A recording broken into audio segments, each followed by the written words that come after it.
महाराष्ट्र में एक बार फिर हिंदी मराठी भाषा विवाद बढ़ गया है। एक वीडियो सामने आया है जहां एक सिक्योरिटी गार्ड से मराठी में बात करने के लिए कहा गया, लेकिन गार्ड ने साफ शब्दों में कह दिया कि मैं मराठी नहीं बोलूंगा, जो चाहे कर लो। गार्ड की इस बात पर गाड़ी में बैठे शख्स ने तुरंत जवाब दिया कि मराठी बोलना होगा, महाराष्ट्र में रहना है तो मराठी में बात करना पड़ेगा।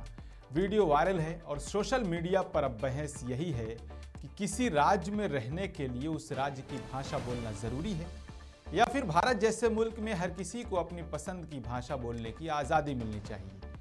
आप क्या सोचते हैं? क्या भाषा का सम्मान है ये या भाषा के नाम पर दबाव है? मराठी नहीं बोलेंगे तुम? नहीं बोलेंगे। क्यों? महाराष्ट्र में रहने तो मराठी बोलना पड़ेगा नहीं ना? बोलना पड़ेगा। क्यों नहीं बोलना नहीं पड़ेगा? बोलेंगे, नहीं बोलेंगे। जिस अरे तुम महाराष्ट्र में रह रहे तो मराठी बोलना नहीं पड़ेगा बोलेंगे। तुमको। क्यों नहीं बोलेंगे? नहीं बोलेंगे। राज साहब ठाकरे मालूम है कौन है? तो तू किसी को भी बुला ले, नहीं बोलेंगे। तुम मराठी नहीं बात करेंगे? नहीं बात करेंगे। मराठी में नहीं ना। एक मिनट रुको तुम। पीछा कर। तुमको बोलेंगे कल बोलेंगे। मराठी नहीं बात करेंगे ना? महाराष्ट्र में रहने का तो मराठी बात करना पड़ेगा।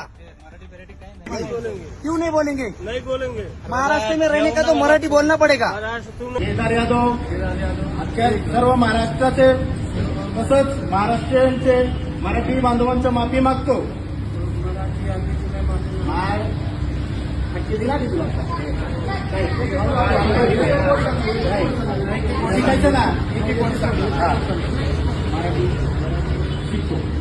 राज साहेबांची माफी मागतो.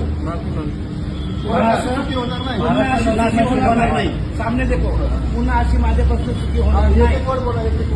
पुन्हा माझ्यानी अशी चुकी होणार नाही. मी राजसाहेबांची माफी मागतो. महाराष्ट्र नवनिर्माण सेनेचा